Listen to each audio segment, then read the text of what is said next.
Isang umaga na naman po ng public service kasama of course Dean Mel Santamaria. Magbibigay po kami sa inyo ng libreng payong legal. Nasa kabilang linya naman po ang ating second caller na si Janice Castro. Good morning sa iyo, Janice. Anong gusto mong ikonsulta kay Dean Mel?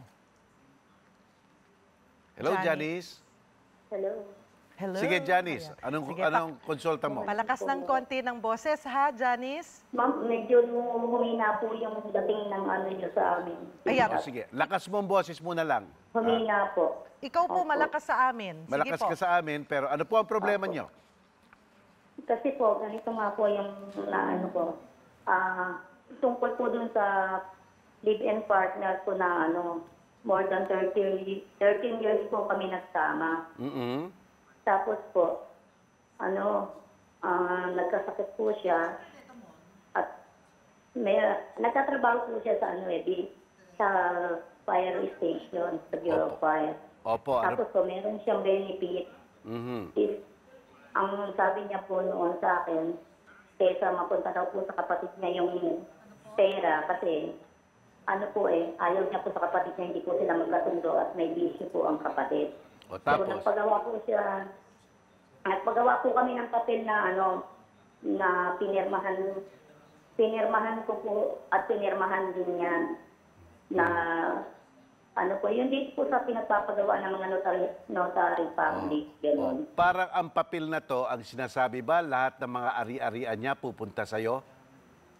Opo, nakalagay po na na yung maiiwan niya po na GSIS at saka pag-ibig, ako po yung magke-claim. Okay, alright, sige po. So, Tapos po, ang sabi nung namatay na nga po siya, kahit nung nasa ospital ko po siya, kahit isang kamag-anak o kapatid ko, wala akong dumadala, walang tumutulong sa amin. opo. Tapos ngayon, nung mamatay po siya, ang sabi po ng kapatid, nung nakaburol pa, nung kapatid nung namatay, wala daw po siyang pakialam sa naiwan ng kapatid niya, bahala daw po ako. Ganon. Yun po ang pagkakasabi. Linawin natin to ha. Linawin natin po ito. Wala pong kasal, live-in lang for 8 years. 13. For 13 years. Wala namang asawa yung partner nyo. Talagang single Wala lang. po, binata po talaga siya. Kayo, wala namang kayong asawa. Meron po akong asawa. Ano Meron talaga? Opo. Kasal ka sa dati.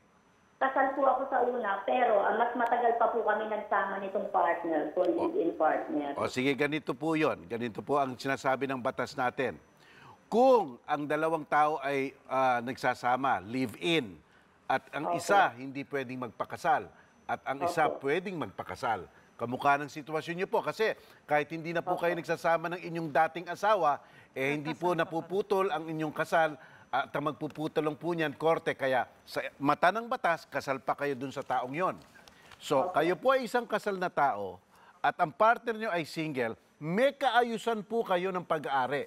Sinasabi ng batas natin, merong co-ownership kayo, kaya lang napaka-stricto. Ang co-ownership na to, kung ano lang ang ipinasok nyo dun sa co-ownership na yan, yun lang ang makukuha nyo. So, halimbawa po, ang napasok nyo, kayo mismo, ay nagpasok kayo ng balde. Pag nagkahiwalay kayo o namatay ang isa, balde lang ang makukuha. Oo, ganun po ang makukuha? Pakiulit po. Kasi po may humina po yung dating sa akin. Ganito po yan, ganito po yan. Kung meron po kayong ang kaayusan po ng inyong pag-aari ay strict co-ownership. Ibig sabihin, makukuha nyo lang po ang kinontribute nyo sa loob ng pagpupundar na iyon. So halimbawa po, nagpundar yung namatay na partner nyo ng kotse at napundar nyo naman balde, maghahatian na. Hindi po ipagsasama yon. Balde lang makukuha nyo yung kotse doon sa partner nyo kasi po may bahid ang isa para magpakasal. Okay. Napaka-stricto. Okay. Attorney Mel, pero sa sitwasyon po ngayon, ay ang sinasabi ay may handwritten na signed letter nga Yes, po opo. na lahat ng benepisyong iniiwan ay mapupunta sa kanya. Okay, ganito naman yan, ha? May visa ba ito? Kung pinag-uusapan natin ay GSIS, SSS, sabi ng batas, ang mga beneficiary ng GSIS ay SSS ay 3. Una, ang legal na asawa at mga anak, whether legitimate or illegitimate, kung wala sila, ang mga magulang. Kung wala ang mga magulang, doon sa sinasabing designated beneficiary na inireport nyo sa SSS. Ang tanong ngayon ay inireport ba niya na ikaw ang beneficiary? Sa SSS, GSIS. Hello, Janice? Hello. Oo. Po. Kasi ganito po, gumawa po ako ng kasulatan na gusto ko pong papirmahin sa kanya ng hati na lang nga po kami. Yun po ang sabi ng marami kasi ng mga kamag-anak, hati na lang kami. Pinirma? Yun nga po, hindi po pumirma kasi sabi po wala daw po akong karapatan. Walang pumirma. Kaya nga po, yun po ang kaayusan na binibigyan sa inyo ng batas. Isang strict co-ownership. Ang makukuha nyo lang sa kinontribute nyo ay inyo. Doon naman po sa GSIS, SSS, basta't hindi po kayo niligay na designated beneficiary, bakalin po hindi makakuha. Ngayon naman, kung yung sulat, kung may sulat kayo na parang holographic will, na parang last will and testament, na sinasabi ng namatay ganito, para sa iyo, pupunta lahat ng ari-arian ko, at pagkatapos mga benepisyo, at aking pipirmahan ito, maaari pong holographic will yan. Ibig sabihin, last will and testament na nakasulat kamay at saka may disposisyon ng mga ari-arian. Maaari po kung ganun ang anyo nun. Pero kung... Kailangan may certain anyo. Oo, yung dated, all in his handwriting, at saka pirmado. Kung ganun po... Ang nakalagay po sa sulat kamay na pinirmahan niya po,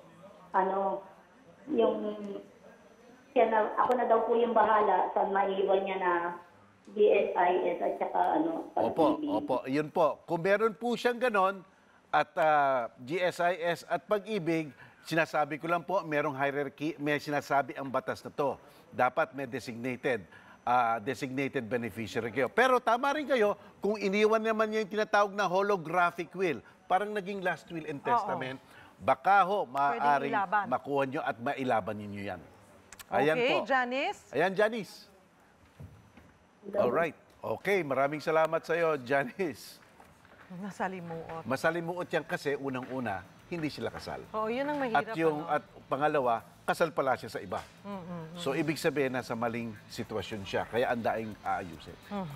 Alright, kung meron po kayong mga problemang gustong isangguni sa amin at gawaan namin ng legal na aksyon, maaari po kayo mag-text sa aming text line sa 0999-879-7877 o mag-iwan ng mensahe sa aming Facebook account sa Itanong kay Dean. Susubukan po namin sagutin ang lahat ng mga yang problema niyong legal.